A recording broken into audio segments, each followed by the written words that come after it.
What's going on, ladies and gentlemen, boys and girls, children of all ages? Welcome to yet another installment of the Dads, Not Always, on Wrestling. I, of course, am the Renegade J.J. Williams, as you can tell by the little tag right there. Yeah, there it is. Over here is the West Coast professor himself, Jeff motherfucking Meacham, and that is probably the only F-bomb we're going to drop on this Disney show. But, you know, ever since I started saying his name like that, he kind of requested that I keep it up. Because it just sounds good. I miss Jack Johnson. Is that a crime? Yes, it is. Why is it a crime? I get that we got Carter out of it, okay? But come on. Anyways, as you can tell by our illustrious backdrop here today, we are here to discuss the top 10 Walt Disney animated films. Now, we are talking the Snow White lineage. Everything from Snow White and the Seven Dwarfs through Frozen 2. We're not talking about movies that are Disney Toon Studio releases, such as DuckTales the movie, a Goofy movie, things along that line. Yes. And we're also not talking about films that combine animation and live action. So there will be no Who Framed Roger Rabbit, even though that was technically Touchstone, it's still a branch of Disney. Right. There will be no Mary Poppins. There will be no Bedknobs and Broomsticks. There will be no Song of the South. We're talking about the strictly animated films. As per the usual here on the non-wrestling topics, we're going to send it over to Mr. Meacham here to kick us off and start us through the castle bridge into this realm of fantasy that Uncle Walt so illustriously started for us. Take it away. He did. That was a damn good intro. I gotta tell you, bro. That was very. I'm sure Uncle Walt will be proud wherever he is in his frozen capsule inside the castle. Anyway, he might be proud of the F-bomb, but he'd be proud of everything else. You know, I have a feeling Walt will be proud of the F-bomb too. To be perfectly honest with you, I'm just throwing it out there. just throwing it out there based on what I've heard over time. You know, just don't smoke on the air. That's all I ask. Anyway, so he always kept that nasty habit hidden. Always. Never knew that till later, and well, of course, I found out later what he died of. So anyway, so as Mr. Williams so eloquently put it, we are talking about the straight animated. We're not talking the Pixar kids. We're not talking the Disney Toon. We're talking animated. Snow White all the way through Frozen 2, because I don't think Soul is either is Pixar, or either way, it's not out yet anyway. So you know, yeah, I haven't seen it. So haven't seen the damn thing either way. So we don't know how it is. But these we've seen. These are the ones we've seen time and time again. Yes. These are the ones that we hold near and dear to our hearts. That literally I can putting this show together as we got to record this. Like, I literally go, pick a number between 1 and 10, Jay. He gave me a number, I put on one of my choices. And it got me through the night. I went through the entire list pretty much. So I've watched all these like today. So gave me. Number 10 is the most recent on the list, the newest choice. And this one for me, it was one of the things I wanted to see it when it came out in theaters. Never got a chance to because circumstances were beyond my control. I couldn't get out to a theater to go pop my butt down and see it. I love it. I love the music. I love the voice acting. And I love the fact that it is, to this day, the only Disney movie that I've ever seen that made me want to put my foot through the television set at a heel turn. Frozen, baby. I crud you not, folks. I'm sitting in what was once my living room. It had since become a place to visit again. But sit next to JJ on that couch, and when Hans goes in for that close-up, and, oh, Anna, if only somebody loved you. No! He had to restrain me from destroying his television and his living room in general. I was livid. Because how are you going to mess with Kristen Bell like that? No, you're wrong for that. but this is such a beautiful movie. I had such low expectations. The Snow Queen, like really, like we're gonna adapt the Snow Queen into a feature? Okay, that's kind of sure. Way better than I anticipated. Leaps and bounds better. Enjoyed it so much that when they adapted it into once and actually wove the Snow Queen into it, I was like, aha, see, that they could have done, I'd have been cool with it. Because, I mean, once it's a thing of beauty anyway. We'll get into that, I'm sure, down the line on this show, because Once Upon a Time is quite possibly the best TV show ever. Besides Heroes, I hate that show, Jay. I'm doing that with Once right now on Disney Plus. I'm finding myself going, I hate these damn cliffhangers. But Frozen is... Quick side note, I Yes, heard sir. they're going to be adding Once Upon a Time in Wonderland, the brief one-season spinoff, to Disney Plus, and Which I never got saw. to see that one. I never saw that either. Ooh, okay. Disney Plus, do it. But yeah, Frozen is one of those movies where you don't think you're gonna get a whole lot out of the experience the first time because you don't know what to expect. But damn it hits you square in the feels the whole way through, man. There's family strife, there's tragedy, there's jealousy, there's everything you want in a classic dramatic fairy tale. And it's still short, it's animated, but it's epic, it's beautiful. I absolutely love it. Mm-hmm. Now, number 9, now I know you in particular are going to hear number 9 and go, it's that low? I understand. It's low for some people. A lot of people in your circle, before I met you, will even say I'm an idiot for having it this low. But, you know, I do enjoy this movie tremendously. I love the voice acting, particularly the big guy in supporting Blue. But, you know, there's just the other 8 are just on my list higher. Where's my banner? I was just going to say, where is the subjective entertainment? Because we just need to remind people, you know, Yeah. but by no means are we saying these are the 10 greatest. No. These are subjective. These are our favorites. And just based off of that intro you were giving it, number 1, I think I already know which movie you're picking. Right. And number 2, it definitely sounds like a case of subjective. Yes. So go ahead and introduce this film from 92. Well, I will do that, but let me just say this. As far as these lists go, JJ is famous for his honorable mentions. Let me just throw it out there. He loves, you know, doing his 10 and then throwing another 25 in there just to keep the show going for another 6 hours. That's great. Here's the honorable mentions for me, right here. My honorable mentions right now. Every single one of them. Like, I can watch all 40, whatever the hell it is, of these any day of the week. And now, thanks to him, I can watch Song of the South, too. So, anyway. Number 9's Aladdin. I mean, you know, this is one of those that, you know, this is one of the early ones in the, you know, the quote-unquote Renaissance. You know, Mermaid, Beauty, Disney, Aladdin. They all just hit on every damn cylinder. This one... You know, like, again, you heard the Aladdin 40 Thieves tale as a kid, you know, in school. You know, they tell you, you know, it's you know, this, you know, your classic tale of, poor boy does good, you know, poor boy gets, you know, whatever. But this, I mean, you know, first of all, you have Steve from Full House as Aladdin, which I think is just tremendous. Like, it just, like, I love that guy. I love that guy so much that when they brought him back, I'm like, if they don't marry these two, I swear to God, there will be blood. And they did, so they're okay. And the voice of Jasmine, both singing and just a regular performance, just both amazing. Linda Larkin and help me out here. I forget the other name. Me too. We'll get there. But and of course, you know, can you go wrong with Rob Williams? You know, providing the frame, if you will, because you know Rob Williams.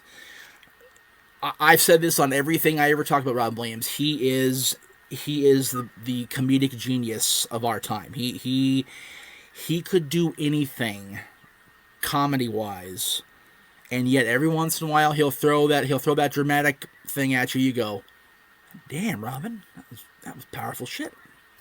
So he was he was the greatest voice of our time, and the greatest voices. Like, he could do anything, and he was so great in this. Jafar's great, the villain's great. The Sultan is comedic, but he's still a great role. Every role in this movie just hits on point. And I know you're going to get into it later, I'm sure, but definitely, it's beautiful. Leah Salonga. Thank you. God, I was going to think about it for the next hour ago. So thank you. Ironically, she's also the only singing voice to sing for 2 princesses. She also sang Reflection for Mulan. There you go. Which, Disney Plus, thank you for having that on there. I finally got to see it the whole way through. Not on my list, but I saw it.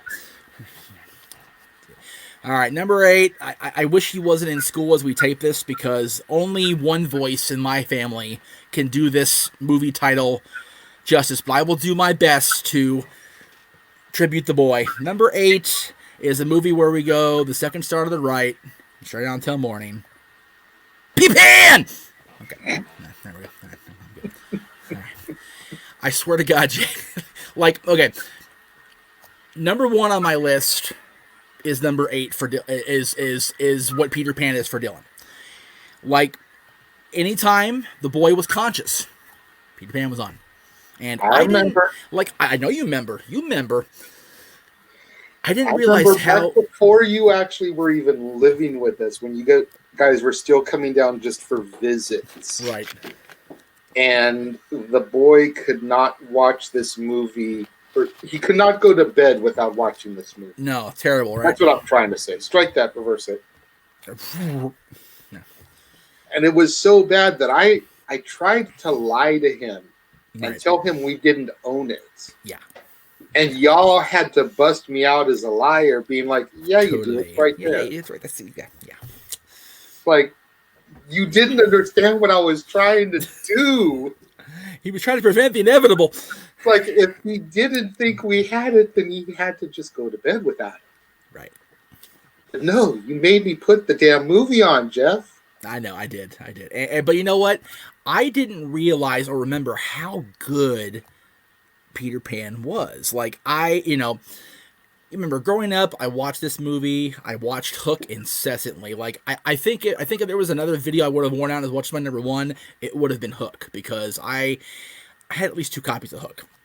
I just love the Peter Pan story. The entire the story is so cool. Like, I don't want to grow up. I don't want to be. I don't want to be an adult right now. You freaking kidding me? I'd love to go to Neverland and just chill the hell out for a while.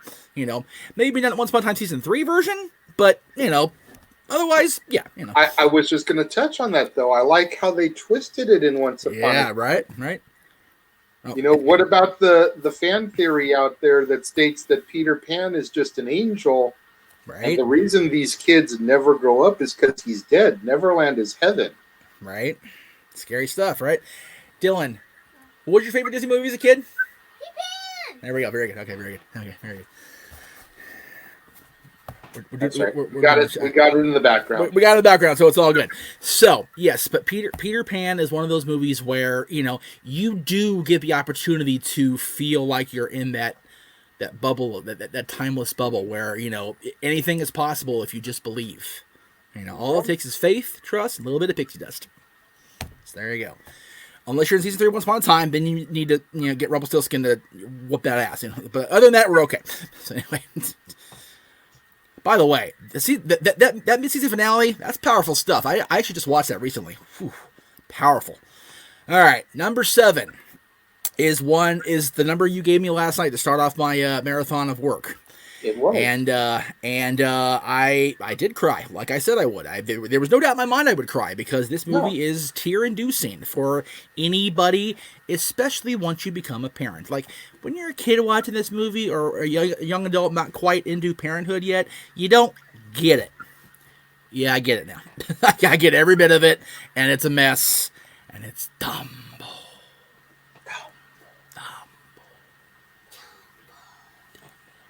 Very good, sir. Dumbo is so near and dear to our hearts, he and I, and to the collective group, that when we did our one extra Disney day, or whatever the hell they called it the first time we did it, for my birthday that year, we made it a point to get a video clip of me holding the magic feather and going Dumbo, just because it's that goofy. But it means that much to us. If you are a parent of any sort, be it a parent of a human, a parent of a pet, and baby mind doesn't reduce you to tears, you have no soul. I don't have a soul, and it still makes me cry. So, you know, what's your excuse if you're not crying from baby mind? And honestly, like, it didn't happen till last night when I was prepping the show. The very end, where the crows are singing, everybody's singing, and Dumbo, like, floats down into Mrs. Jumbo's trunk there. Just like sliding down. That's terrible. Just terrible. Oh, God. I had to clean my desk off. It was so wet. Just terrible. Oh, my God. This is the story of a outcast making right. This is a story of a mother being shunned by society for protecting her kin. This is the story of prejudice winning out until the end, and it's terrible. And I just love how it ends, and I love that this little elephant just, you know, has Timothy in his ear and tells everybody to piss off and does his thing, and it's beautiful. It's great. And he doesn't say a word. Him or Mr. One of the very few Disney title characters who doesn't speak. Yeah, he and Mrs. Jumbo say nothing the whole movie. And it works. Timothy's his voice. Timothy's his guide. And it's his conscience. Exactly. He's his Jiminy Cricket. Yep, exactly. Which is ironic because the lead crow is voiced by Jiminy Cricket. So, you know. Yeah, and I did notice on Disney Plus they made a very little. This was filmed back in the day.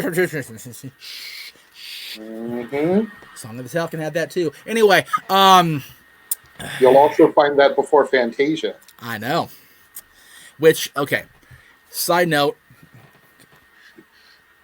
Don't like Fantasia. I know. I like Sorcerer's Apprentice. But that's it. But that's it. Yeah, it's a very tough sell even in 2020 for me. Like there's not a whole lot of story. Like I enjoy musicals, don't get me wrong. I can't get into the lack of story of Fantasia. It's just kind of there for me. So, you know, Walt loved it, and I don't begrudge him his masterpiece. But you know what? Meh. Anyway, a masterpiece I can get behind is my number. Where am I at here? 6. 6. Yeah. No, not 10, 9, 8. Oh, okay. I guess I am. Okay. Number 6 is the one that most Disney people credit as the start of the Renaissance.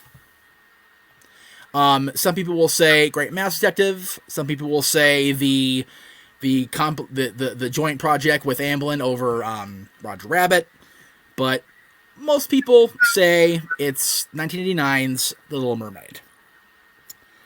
And you talk about a weird year for good old JM. Same summer.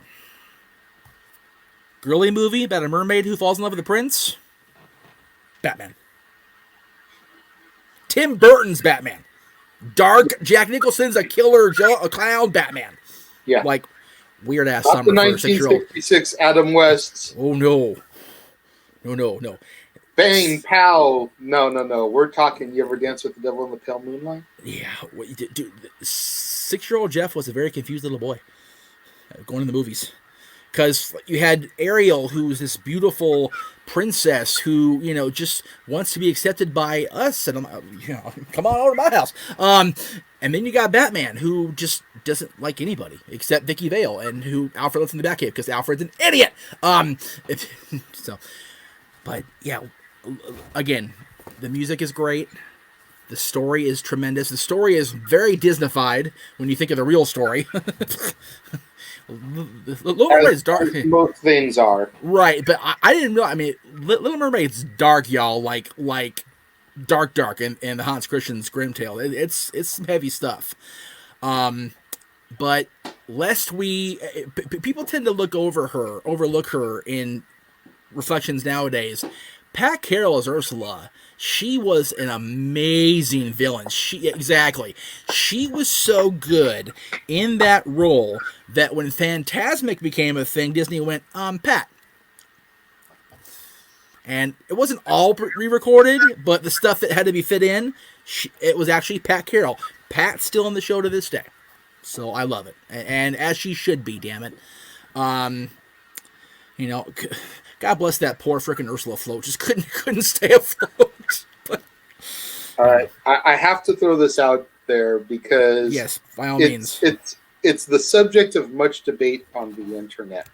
And Yes, since sir. you threw The Little Mermaid in your list, I have to ask you this one question.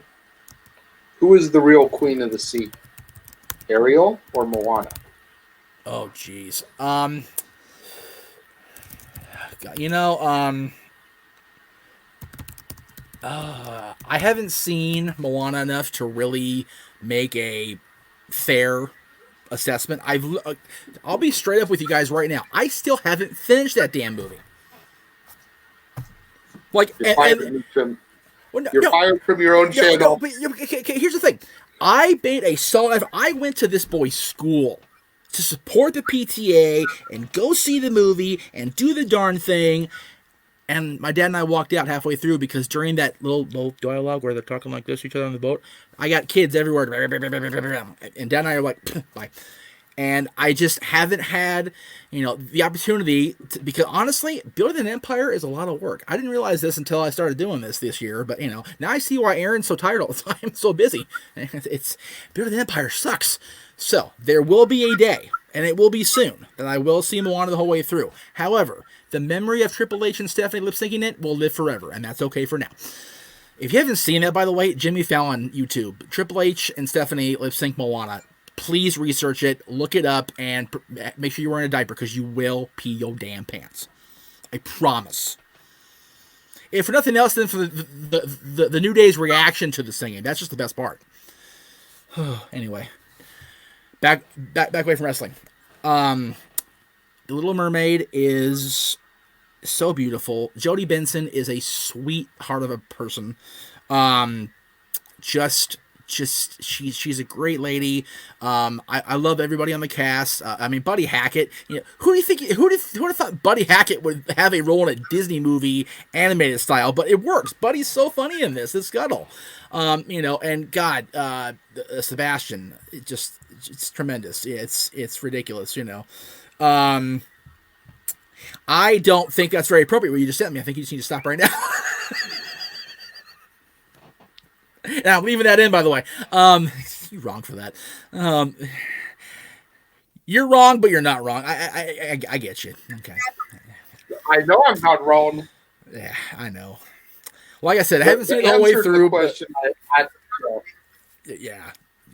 Most people claim that Ariel is the queen of the sea, and the question was asked because of a meme I just sent Jeff, and the meme basically states that Moana left her village to try to save them and everything, and Ariel left her home for a man. Well, that's the PG version. Right. I dropped an F-bomb already on the Disney show. I'm not going to say what it actually says. She left her home for a man. Yeah. Moana left her home to save her village. Don't ever disrespect Moana of Montanui again. You're number 5, Jeff. Yeah, I'm gonna get to that now. Okay, so the number 5, we are continuing. This microphone's all screwy here. Come over here, microphone. Hi, how are you? Wait a minute. This thing's all weird. There. Ow, that was my finger. There we go. The microphone is causing #shenanigans. #shenanigans. That's it. So number 5 is another one in the Renaissance section, if you will.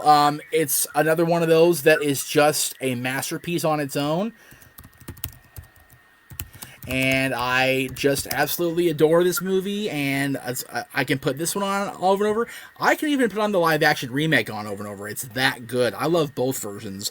This, however, is an animated show, so we're going to talk about the animated Beauty and the Beast from 1991.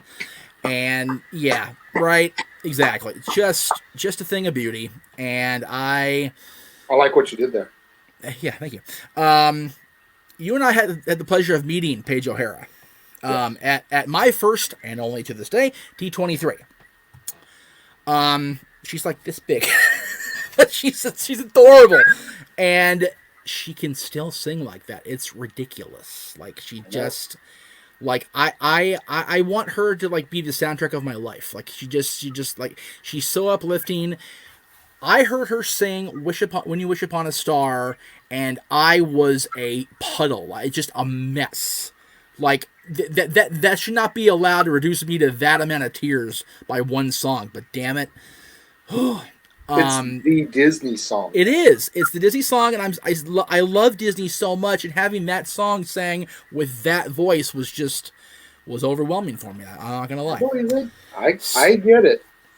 So, but her and this, I mean, again, I was such a fan of Beauty and the Beast that before the movie became a thing, I liked the redonkulous TV show on CBS with it set in New York City. I just love the whole Beauty and the Beast story, period. So yeah, anything I get my hands on Beauty and the Beast, I was all for it. But this movie just transformed everything. It was so good. There were a couple of video sequels that were what they were, but they were still very, very good. They just weren't what the movie was. They had made a Broadway adaptation out of it. They made a live action redo over it with very controversial Emma Thompson in the role. But it's okay. Is Paige O'Hara French? No. So why is it a big deal that Emma Thompson's not French? Who gives a shit for real? So. And I'm sorry, but I went to go see that live action adaptation to see Josh Gad as LeFou. Right! I wanted to see Olaf as LeFou. Dude. And the fact that I knew going in that he was going to get to sing Gaston. Oh my God. With that redonkulous hair and outfit just sold everything to me right there. Dude, And then the rest of the cast in the live action too. I mean, right, yeah. Dan Stevens is the Beast. Luke Evans as Gaston. Right. I had never seen Dan Stevens prior to this, but Luke Evans I knew as one of the characters in the Fast and the Furious franchise. Yes.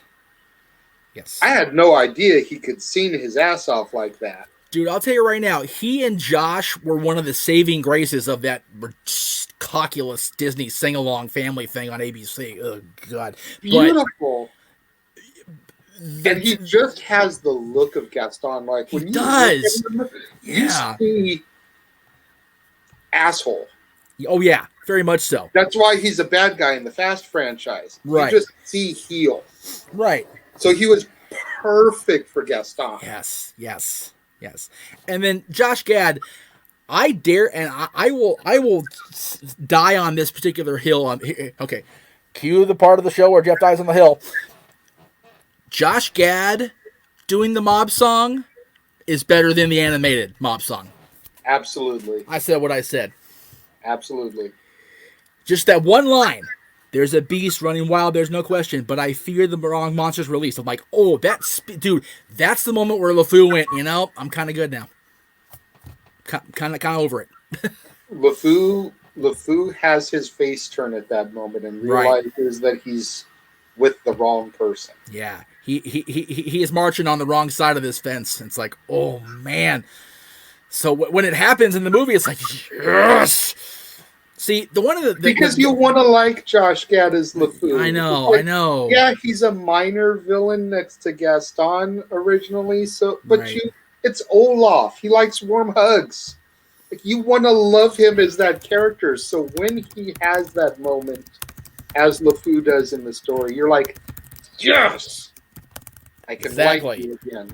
Right, and the thing is, the animated LeFou never really had that full arc, nor had the transformation. So I was like, he wasn't a fully realized character 30 years before, or 20 years before, whatever it was. This LeFou, awesome. But anyway, the animated version, just again, we're off into the weeds here as we do. And that's okay. It's Disney. And I'll tell you right now, the Christmas episode's gonna be the same thing, kids. So strap yourselves in a month. I'll tell you that right now. Shit, it's gonna be a long day. I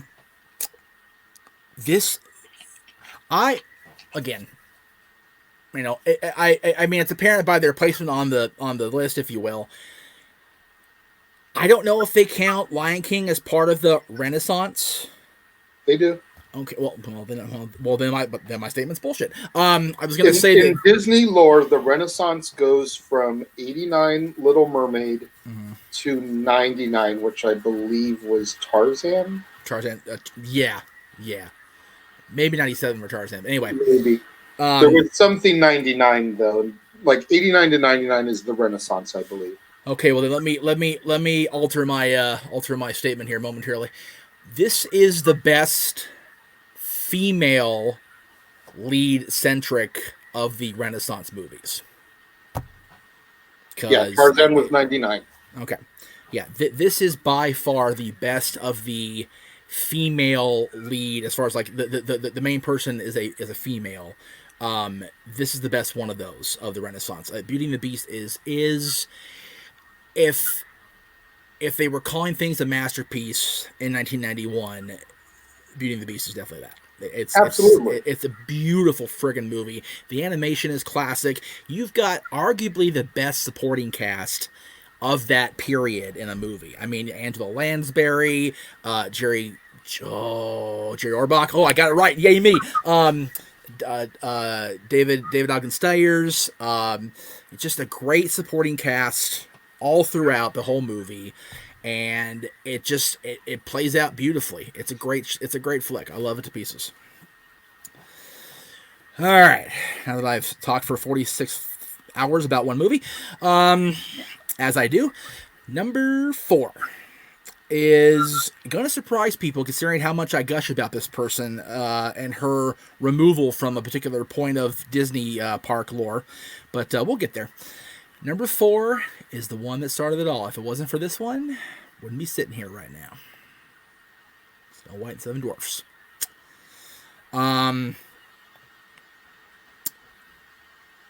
Snow White is the reason that Walt was able to get the studio rolling. I mean, Mickey. I mean, this guy right here got the train on the tracks. Snow White started the rolling. It is what it is. It was the single biggest risk he ever took up to that point, and it paid off. Not at first. There was a little bit of a hiccup as far as getting distribution, as far as it being an actual hit. But once it caught on, man, caught like wildfire. And to this day, I still maintain that Snow White was, always will be Walt's princess. And when you think about it, when they created Once Upon a Time and pretty much warped our little fragile little heads about our Disney fairy tales, who's the lead characters? Snow White and the Queen. There is no greater affirmation of Snow's status in history. Now, I will flick them in the head here for a second. They removed her from Fantasmic, and I know people. Oh well, we all love Rapunzel too. It's like that's great, but more and more the company is moving away from what he would have wanted, and I just have a problem with just it's a minor bitch, and I get it. It's mine to own. I'll take it, whatever. But you don't take Snow White out of something. There's no reason for it. You had Snow White, you had Ariel, and you had Belle in that, and on those things. There's no reason to add Rapunzel. And even if you revamp the whole show, which you did, you had the Aladdin part with Jasmine there.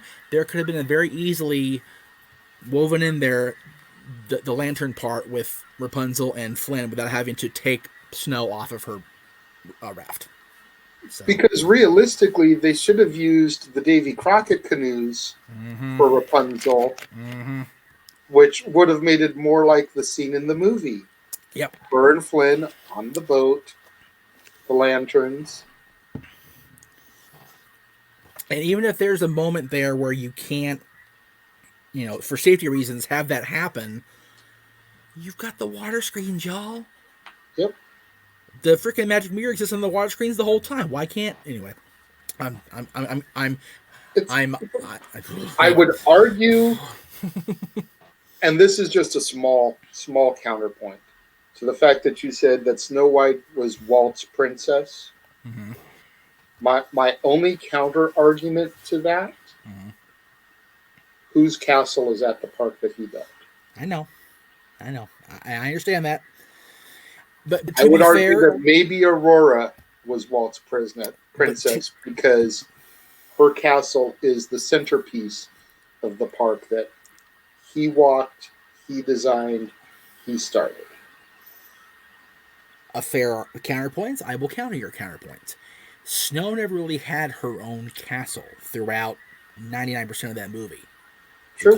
The queen was all up in that and making her be a scullery maid. So is it really? I mean, and we never really got a good look at Snow's castle overall. We got a good look at most of Aurora's castle in the movie because of, all the shenanigans that went on during the movie. So I see what you're saying. I'm just saying what I'm saying. I feel you. All right. Number 3 does have her own castle. It's just not here. Damn my It's in luck. Florida. It's back east. That's right. And I've not only seen it in person as it is, I saw it as a ridiculously overly decorated birthday cake in 1997 when I went back for the anniversary. She is my princess. Before I knew what the word love was, I loved Cinderella. Cinderella, night and day, it's Cinderella. That's it. And I just, that voice and that story, and what's so funny is I appreciate it so much more now, having interacted with her and her family at the parks over the years, and understanding where the stepmother was coming from. Like they're not really bad guys. They're just trying to make sure they're taking care of their own. I get it. I totally understand. But when you're in the story, it's just it's very very touch and go for most of it. I mean, there's a lot of moments where your heart's up here somewhere, and and God, when the Duke breaks that glass slipper thanks to the trip, and you're going, oh no, and then you have the moment where you go, wait a minute, she's got the other one. Like, why are we tripping? And then she pulls it out. You're like, oh my God. And the look on Lady Tremaine's face, she's like, oh, it's over. That's it. Like, that's one of my favorite looks of a villain in a movie, because Lady Tremaine's complete look of, oh hell no. How did I not see that one coming? Just beautiful. I do love in the sequels that Anastasia gets redeemed. That was cool. That was a cool moment in Cinderella 2 and part of 3. Actually, 3 was the actual redemption because she had to go through the whole nonsense, but they kind of alluded to it in 2. Anyway, number 2 has many points in my history. If you've heard my going to my friend Jenna's birthday party story back earlier in October, you know that I reenacted the scene from my 6th grade graduation with some very questionable performance art along with it. The Circle of Life, but we'll get into that later. Number 2 is quite possibly the best Disney movie made after Walt Disney's passing. The Lion King.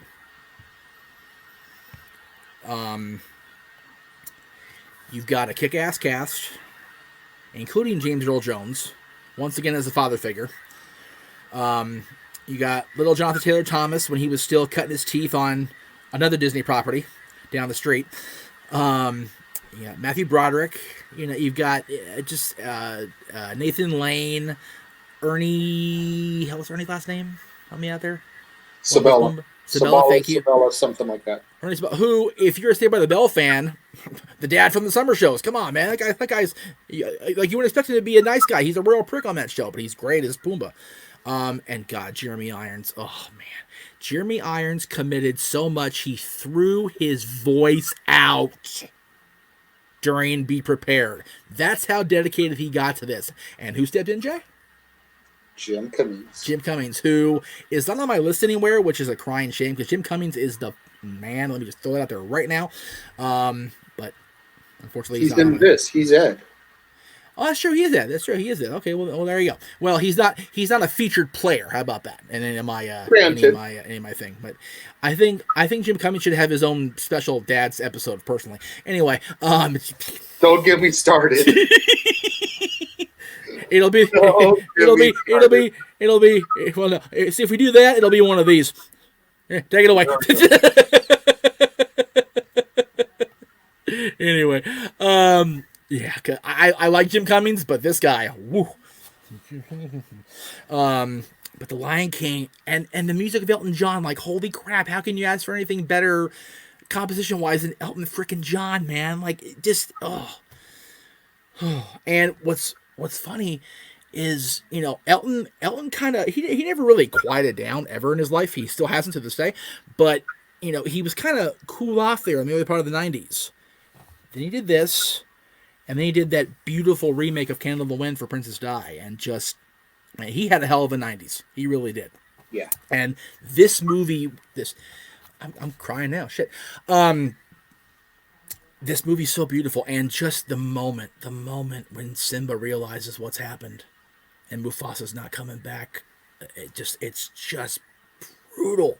It just gnaws at your soul, man. And now, like I said, as parents, it's like, oh, like I can't even process Dylan or Natalie going through that. I can't even do that in my head. Like, oh, like I don't want that for my kid. I want my kid to know it's okay that I'm going.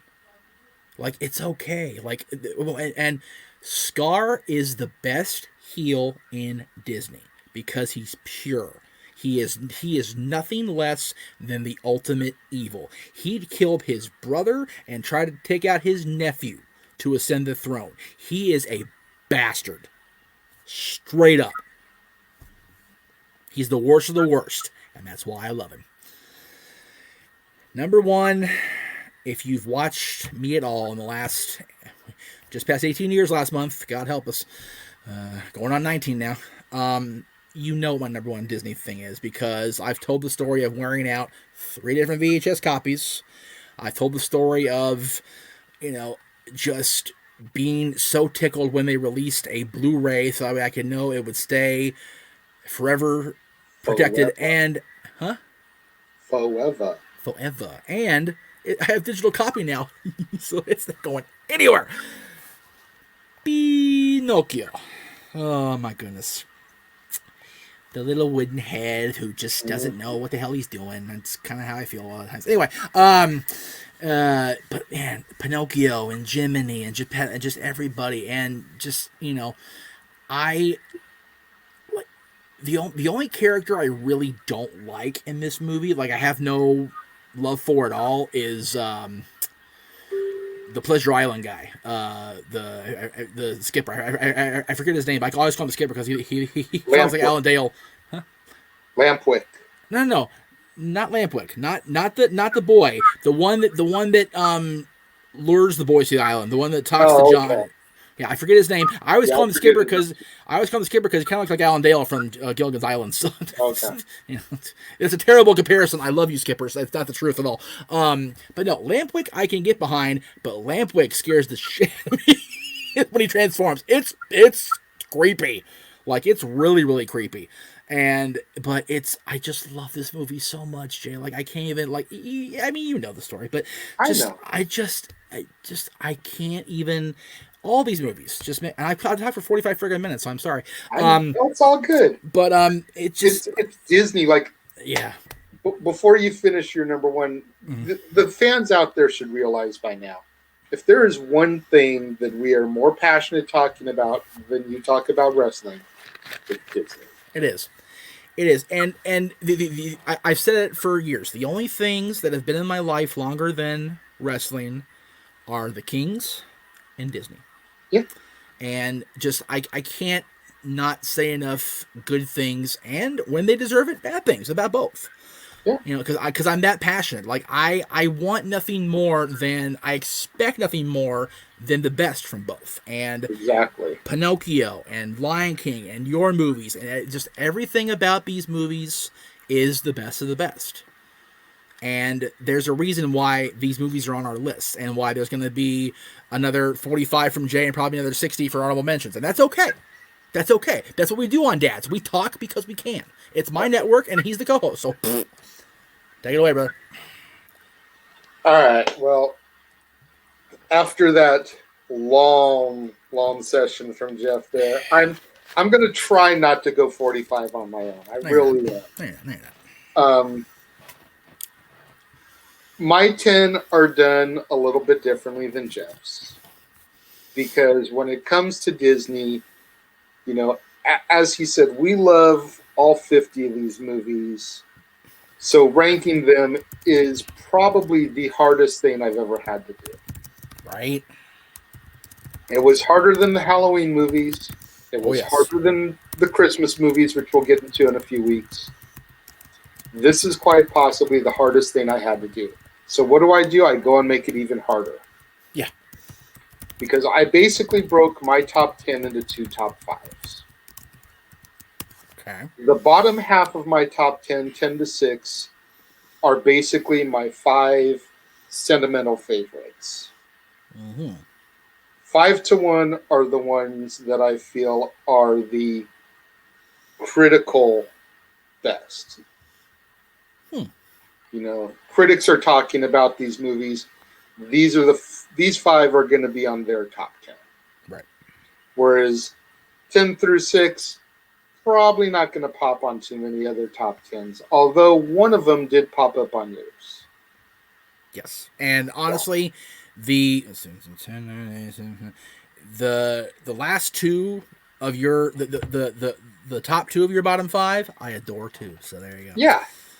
Whereas 4 of my 5 to 1, Jeff also touched on. Yes.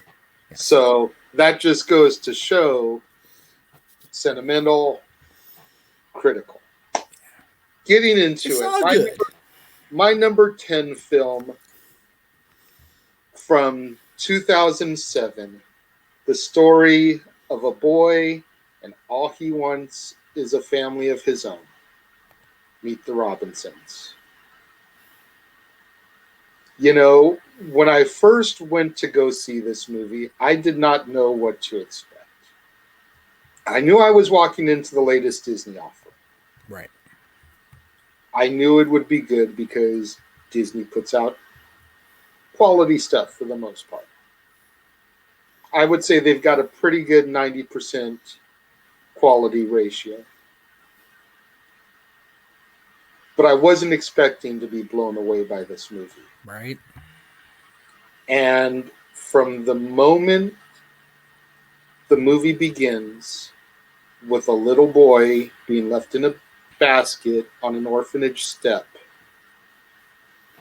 all the way until the end of the movie, I was caught up in this kid's journey. Oh, yeah. Oh, yeah. Yep. You know, little Louis, who mom gives him up. We never find out why. It's just there for us to speculate. And we see him grow up at this orphanage, have many different interviews with prospective families, but he's a bit of a geek. He wants to be an inventor.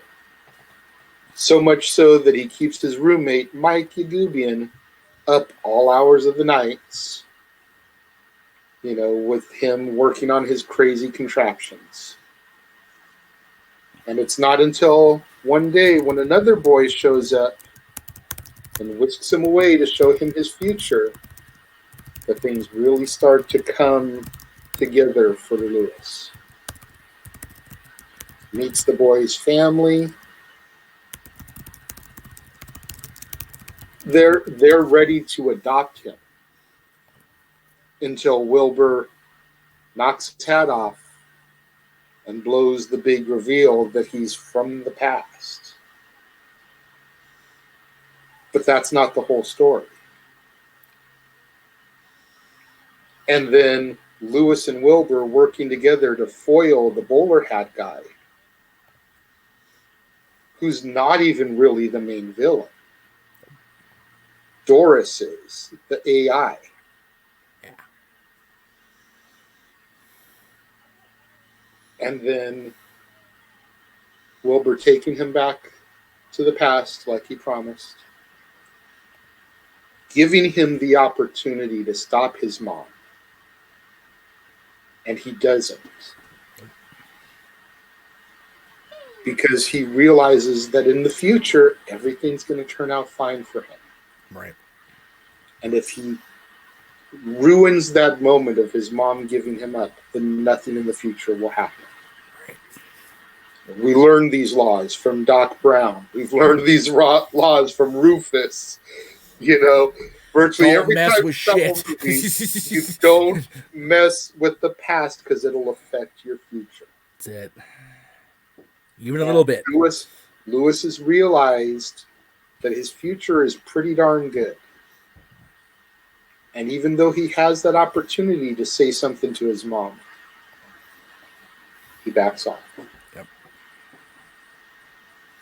The villain reveal of who the bowler hat guy really is probably the best reveal this side of Hans. Right.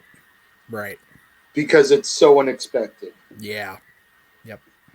And for those of you out there that are wondering why I'm talking in code and stuff, it's because this movie isn't as successful as some of the others. Right. That I'm trying not to give away spoilers. Right. I want you to go out there and Disney Plus or wherever you can find this movie and watch it for yourselves. Right. But like I said, the true villain reveal as to who the bowler hat guy is the best Disney reveal this side of Hans. Yep. Yep. And the only reason why we talk about the Hans reveal is because it's Frozen. Everybody and their mama knows about Frozen. Right. There are babies being born at this moment that know who Hans is. True and story. don't trust Prince Hans of the Southern Isles. That's right. They are literally seconds old, and they know this information. That's right. Before you move on from Meet the Robinsons, side note, I love how the way I set it up with the action here, it looks like the WB Network is controlling the T-Rex. That's right. I am in charge of the T-Rex. Oh, good. Sorry, good. I'm good now. My number 9 film from 2013, perfect segue, is Frozen. And now Elsa's hands controlling the network. I'm in trouble.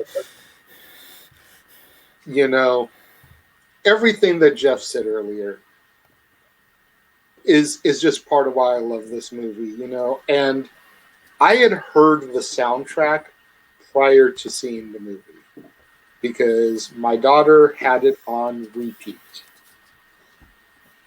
He knows. Oh, I know. So I had heard the soundtrack and the songs, and I had already kind of formulated a little bit of what I thought the story was going to be like by hearing the songs. Right. So when I finally walked into and saw the movie, I was expecting tears at some point. Yes, for sure. I was expecting tears during Do You Want to Build a Snowman? Oh, yeah. But that didn't happen. Because I think I was prepared. Oh, okay. Got it. Yeah. By having heard the song. Right.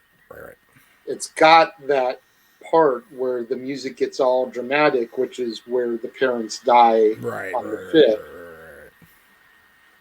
And so you know something is coming. You're prepared for it. Exactly. I wasn't prepared to cry.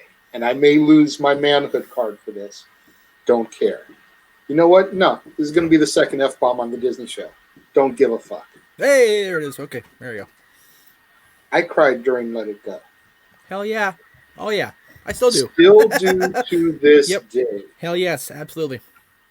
Yep. Because you hear the sorrow in Anna's voice during Do You Want to Build a Snowman?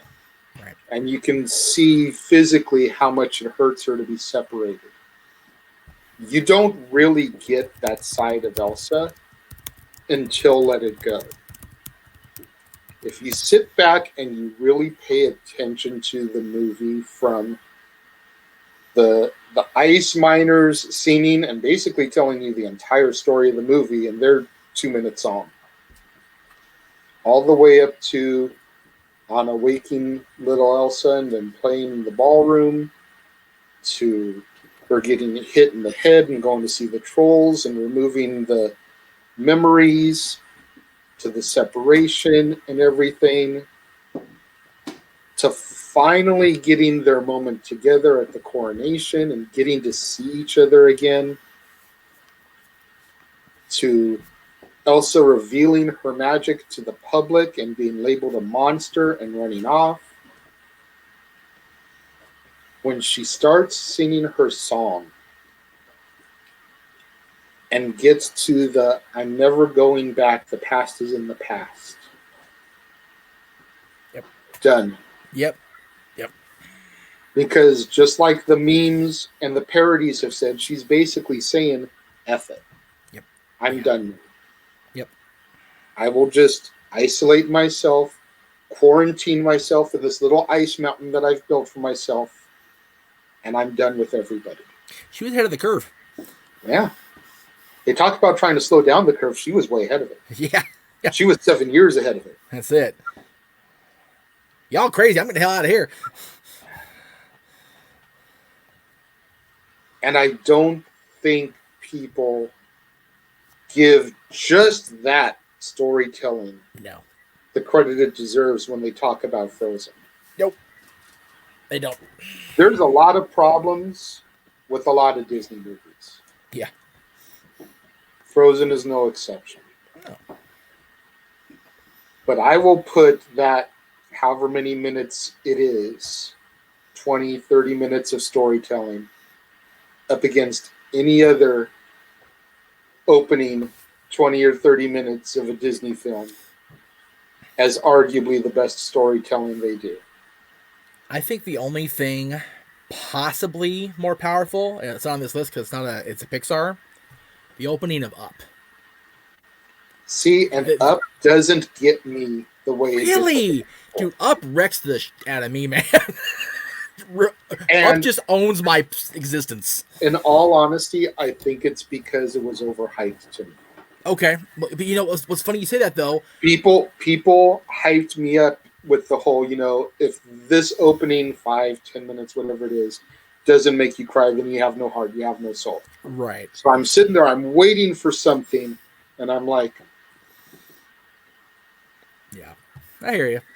Yeah, it's. If it hadn't been hyped, it might have been a different result. Right. See, I think that happened with my pop because he did not see Frozen before the hype went into nuclear drive. So when he saw it, he was like, okay. And when he heard Let It Go, he was like, it's nasally. I'm like, oh. I'm like, but see, the thing I took out of Let It Go, how did Idina Menzel not have a song in Enchanted? How did that happen? I don't know, because Frozen made me fall in love with Idina Menzel. Right?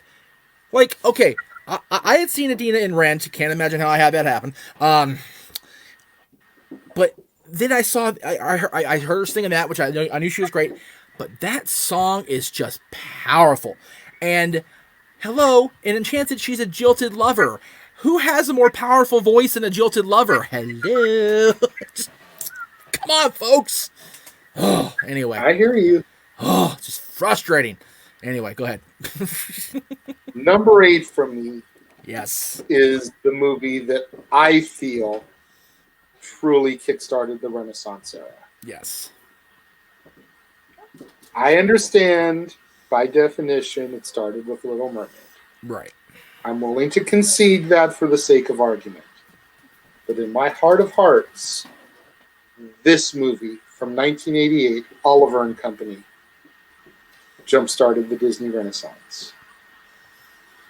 I can definitely get there. You've got an awesome adapted story, the story of Oliver Twist by Charles Dickens. Yep. You've got a phenomenal voice cast. Joey Lawrence, pre-Blossom, pre-Whoa! Yeah, thank God for that. Billy Joel, Cheech Marin, Robert Mulligan, Robert Loggia, You've got Bette Midler, There you go. Ruth Pointer from the Pointer Sisters sings one of the songs on the soundtrack in place of the voice of Rita. I'm blanking on who actually voices her. I forget. But too. in lieu of the actual voice, you've got one of the Pointer Sisters singing the song on the soundtrack. You've got Huey Lewis, the man who just 3 years prior had taught us about the power of love, kicking the movie off with Once Upon a Time in New York City. And I defy anybody to find any more 80s song than that. When the intro synthesizer kicks in, No kidding. this got to be one of the most 80s things we've ever heard. And by then, synthesizers were way on the way out. Yeah. Because we were starting to get into the era of Guns N' Roses and Yes. hair metal. Yes. And like that synthesizer, though, like that song is just another one that rips your soul. God bless Huey Lewis. He refused to conform, damn it. Again, he's telling you the whole story in those 3 minutes about, Oliver, don't be scared. Yep. Though yesterday no one cared. They're getting your place prepared where you want to be. Yep. Your life is going to change, little kitty. Do not give up hope. Keep your dreams alive. Dreaming is how the strong survive in New York City. Powerful. And then Billy Joel coming in and knocking the home run with Why Should I Worry? Dude, seriously, Bette Midler and Billy Joel singing on the same movie. Can we just take a moment? How Elton John wasn't involved in this soundtrack, I don't know. But still, Bette Midler, Billy Joel, Huey Lewis, and a Pointer Sister.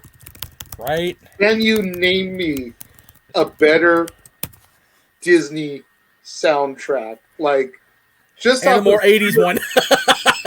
just off of sheer like star power. Now, we can get into like Lion King, but that's dominated by Elton John. Right, for real.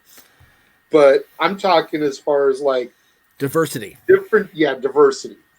Can you give me a better Disney soundtrack? Nope. It's gonna be hard. Yeah, I mean, animated movie wise, it's a bitch. It's a tough find, So. But yeah, Oliver and Company is just one of those movies that just gets into my soul, and I love it. No matter when it is, I will pop that movie in and just have me a day. Yeah. Number 7. Starting to round out the sentimental favorites here. From 1973, Robin Hood. Which I also love.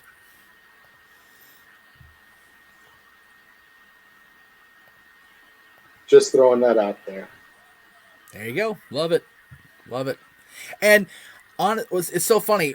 To this day, I don't know if I've met the cast of Robin Hood, but I've met the sheriff. Sheriff's badass. To. It was they did one of those long lost character weekends. Right. And they had the entire cast out there. Nice. Robin and Friar Tuck representing. I may have been there for that actually. Go ahead and do your thing. They had Robin and Friar Tuck representing the good guys, and then they had Prince John and the sheriff representing the heels. Right. There was no Little John because he bears too much of a resemblance to another Disney bear, who I'll talk about in a few moments. But the story of Robin Hood is one of my all-time favorite tales. Yes. I can watch just about any telling of Robin Hood. True that. And I'm sold. From the animated Disney version, which we're speaking of, to Kevin Costner's Robin Hood Prince of Thieves, to Mel Brooks's Robin Hood Men in Tights. Oh my God. To the Once Upon a Time version, played awesomely by Sean Maguire. Yep. To the BBC America version, which I own the full series on DVD because it was just that epic. Showed it to me. Loved it. Just amazing. The Robin Hood story of a man of power has power being taken from him when he goes to fight a war alongside the king. Coming back to trying to fight off the dastardly prince who's trying to take over the throne, robbing from the rich to give back to the poor. There is nothing not to like about that. Nope.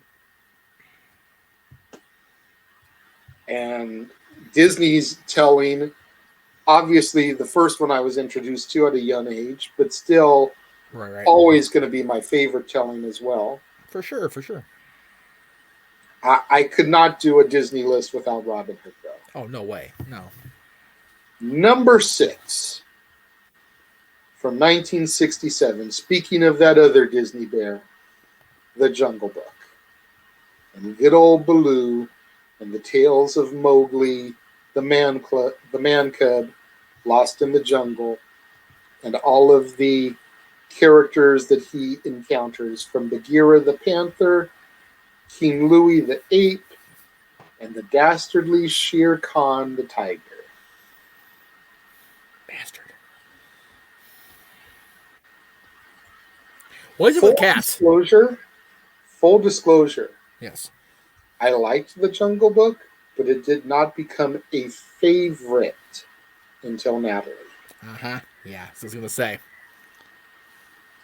Because this was the first Disney movie that she truly responded to. Nice. We had shown her some of the other ones, the more traditional classics, the more modern classics. Right. And there was a little bit of feedback at a young age, but nothing to say that she was like captivated.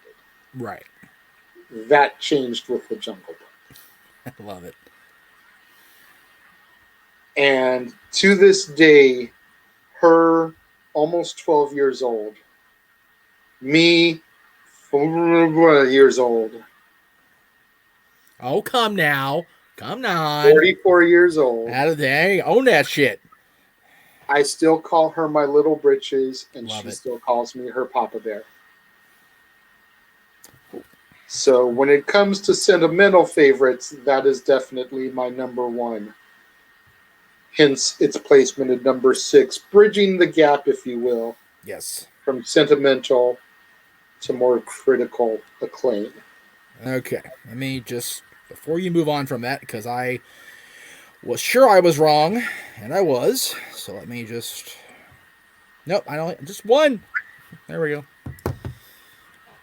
Come on. Of course, it's not going to go. There it goes.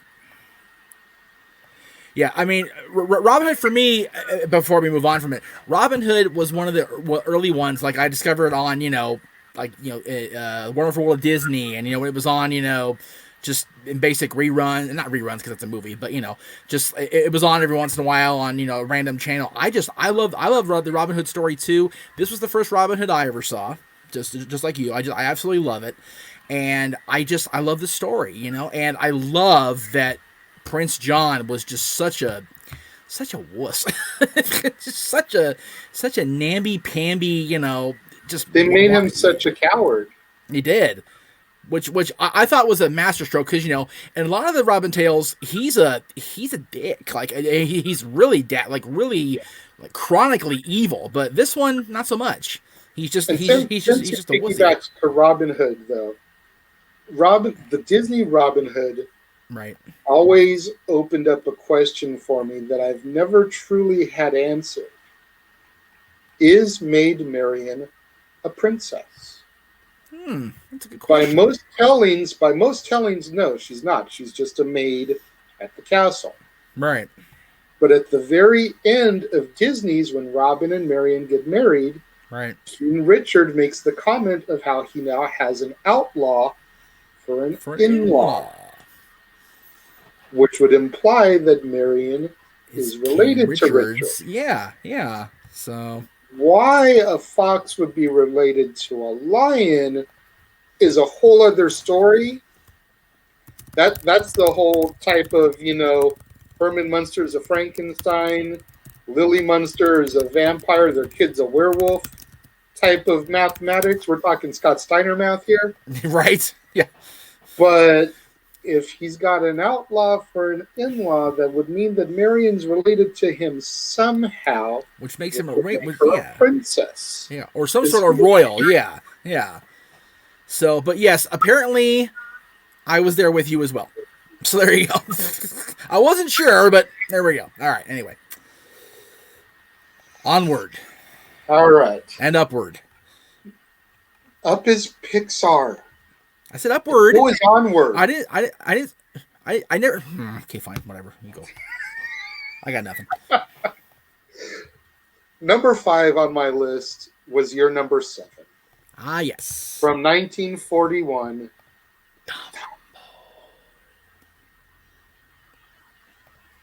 By the way, credit to Disney Plus for the awesome graphics. Appreciate it, guys. Thanks. Yeah. This whole episode's going to get shut down. Fuck it, whatever. I don't care. So that's 3 F-bombs, because you just dropped one now. Oh, caca. Sorry. But yeah, everything you said about Dumbo, the story of an elephant misfit who just wants to fit in at the circus, and they try to put him as part of the elephant act, and he trips over his ears. They put him in the clown act, and he becomes a hit there, but he still doesn't feel like he still feels like something's missing. And it's not until he discovers the fact that he can fly, after his drunken stupor in Pink Elephants on Parade, with a little help from the very racist crows and their black feather. But the whole redemption story of Dumbo is just a tug at the heartstrings. Yeah. As you said. Yes. And the fact that a voice actor can be so diverse as the gentleman who did Jiminy Cricket, also being able to double as the lead crow, Jim Crow, just for added racist implications. And for those of you out there that don't know what Jim Crow is, pause, Google, and then come back, and you can understand why they changed his name later to Dandy Crow. Mm-hmm. Moving on from Dumbo, because I don't feel we need to. For the love of God. Now, number 4. When you number 4, I did not pick the Disney Plus graphic because I like what Aurora's wearing in this one better, and I think you'll know what I mean when you see it. I'm sure I do. Number 4 from 1959, Sleeping Beauty. And I'm assuming the Disney Plus graphic had her in pink, so you had to change her to blue. The Disney Plus has her back-to-back with Maleficent in her pink dress, Maleficent and her whatever the hell she's wearing. So. And Aurora belongs in blue. That's right. We will not get into that argument, because that'll be another hour and a half. Right. All I'm going to say is Aurora spends 95% of the movie in blue, goddammit. Take the blue off of Cinderella, put her in that bluish, more white gown that she has at the ball, and put Aurora back in blue. But the story of Sleeping Beauty, and you want to talk about somebody who can give Scar a run for his money. True that. Maleficent cursed a baby because she wasn't invited to the party. Let me say that one more again. If y'all think that I'm BSing, go back and rewatch this movie. Maleficent cursed a baby because she was not invited to the party. That is more or less her entire logic. how much more vindictive and how much more of a royal bee do you have to be to curse a baby because you were not invited to a party? That's the next level petty. Now, if you've seen live action Maleficent, you know why it happened. So there's more to the story. I will definitely give them points for fleshing Maleficent's backstory out. One of the few retellings, live actions that they've done that I feel was superior to the original source material. We won't talk about the sequel. The sequel to Maleficent was god-awful. Is it really? I haven't seen it yet. The original Maleficent with Angelina Jolie. Okay. I feel improved the Sleeping Beauty mythos by leaps and bounds because it gave more depth into why Maleficent would do what she did. Wow. But if we're just talking about the animated version, she cursed the baby because she wasn't invited to a party. That's some next level petty. That's what I'm saying. That's messed up. That's a whole level of pettiness that needs to go form a band with the Heartbreakers. I understood that reference. Number 3 on my list. Or be a jealous sister in a baseball movie. Anyway. Number 3 on my list. 1991's Beauty and the Beast. Aw, see? There we go.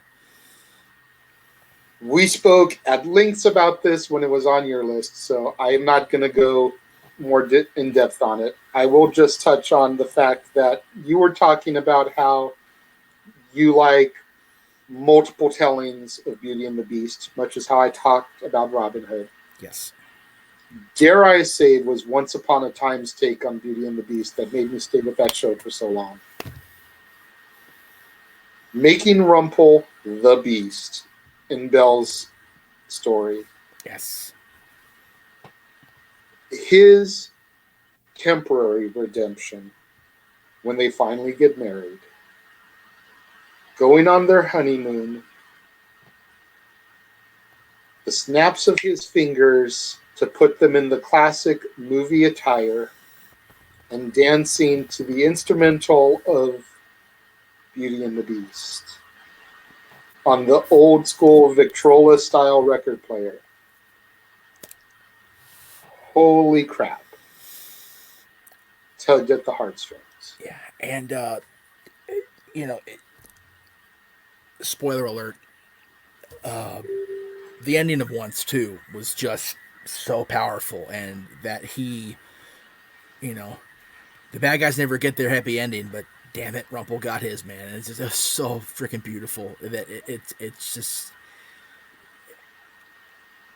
I know you're not a Star Trek fan, but I very much liken it to the season finale of Picard that happened not too long ago, earlier this year. Just similar type stuff. Just yeah. Anyway. Number 2 on my list. By most people's standing, point of view, subjectiveness. Number 2 on my list. Number 2 on your list. Crowning achievement of Walt Disney Animation. Oh, yeah. Lion King, yep. From 1994. Now, you put over the supporting cast in Beauty and the Beast. Lion King's is better. As I said that, as I look in her face, I'm like, he's gonna get me later, and I totally see why because I do agree. Lion King. Yeah, Lion King supporting cast. I mean, just there's not a dud in that lineup at all. No, like you stated earlier, Jonathan Taylor Thomas is young Simba, Matthew Broderick is older Simba, Jason Weaver, who was hot at the time as the singing voice of young Simba. Yes. James Earl Jones is Mufasa. Cheech Marin, Whoopi Goldberg, and Jim Cummings as the hyenas. Rowan Atkinson as Zazu. Right. Mr. Freaking Bean, for Christ's sakes. Yeah. And arguably the only role that I ever really liked him in, because I never got the humor of Mr. Bean. I never got it either. I Never know once. people that thought it was hilarious. Yeah. I never got it. No. Him as Zazu, love it. Ernie Sabala and Nathan Lane as Timon and Pumbaa. Right. Right. And Jeremy Irons in the role that makes me not trust him as Alfred, because for God's sakes, Jeff, he killed his brother. What is he going to do to little Bruce? For F's sake, like I get in the DC universe, Bruce is now Ben Affleck. And that's probably going to change with recasting. But I do not trust Jeremy Irons as Alfred. There's two things there. They've already reshuffled the Batman lineup because your favorite vampire and mine is now Batman. Throw it out there. I know, but they're still bringing Affleck back. Oh, that's true. They're bringing like everybody back. That's true. Yeah. Right. And there's also the rumor that the Batman doesn't take place in the DCEU, much like Joker didn't. Right. So there is still room for Affleck and Jeremy Irons to return in future films. Right. True. Very true. Hopefully. Now, when you're done talking about your number 2, number 1, I have a side note to talk about. But go ahead. And then, like you said, the music. You know, we put over the Elton John songs. You know, "Circle of Life," "Can You Feel the Love Tonight." Let us not take away from Jason Weaver's "I Just Can't Wait to Be King." OMG, if that is not my favorite song within the confines of the actual film. I sing along to both parts of that song when I'm rocking out the car. I'm Jason Weaver and Rowan Atkinson. Absolutely. I'm Simba and Zazu. I just bounce back and forth. Yeah. Also, they're doing the freaking. I'll be like, everybody look left. I'll be sitting there, Dylan, like, what are you doing? I'm like, I am singing Lion King. You leave me alone. Yeah. It's just a phenomenal movie. It really is. And like I said, by most people's standards, it is Walt Disney Animation Studios' crowning achievement. Without question. But it's not my number 1. Much Nor like is it mine. So there you go. 1. Right. My number 1 comes from 1992. Yes. And it is one that you spoke of earlier. The story of a street rat who just wants something more out of life. And a princess who just wants something more out of life. And when they meet each other, they realize that they've found everything that they wanted out of life. Aladdin. I feel like that was up there too short. Throw that graphic back up there. All right. Sorry. Go ahead. There you go. Just look at that imagery right there. Obviously, Robin Williams' Genie is the focal point. That led to a lot of griping and grief between him and the Disney parties because he didn't want to be the focal point of the advertising. But yet there again, on the Disney Plus graphic, he is almost as much space as Aladdin, Jasmine, and Abu. It's not called Disney Genie. It's called Disney Aladdin. You can take it off now. Okay. But this movie is just phenomenal. Yes. For the time, they could not have picked a better person for Aladdin. Nope. Truth be told, aside from Aladdin and Fuller House, you can't think of anything else that he has done. Right, it's true. I love you, Scott, but it's true. Those are his defining roles. Yes. And in both things, he gets the girl that he wants. Hell yeah. Granted, Fuller House Took about 20 years. Yeah, a little bit. But, you know, at the end of the day, he got his happy ending. And the live action Aladdin is just as good as the animated classic. Oh, yeah, for sure. People need to get off their hate and their thought process that there is only one genie. You know, this isn't Lord of the Rings, one ring to rule them all. Will Smith is a damn good genie. Yes, he is. And had the role not been written specifically with Robin Williams in mind, and had Will Smith been as successful of an actor and as household of a name as he is today in 1992, Will Smith very easily could have been that animated genie. He really could have, because he had the personality. Was he Robin Williams? No, of course nobody ever is going to be. Nobody's ever. Yeah, ever. The closest living comedian that could come close to the insanity of Robin Williams is Jim Carrey. Yeah. Okay. But he still wouldn't capture Robin Williams' essence. Right. He would just seem like an imitator. Yes.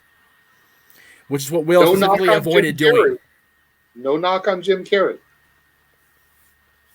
But it would just seem like an impersonation.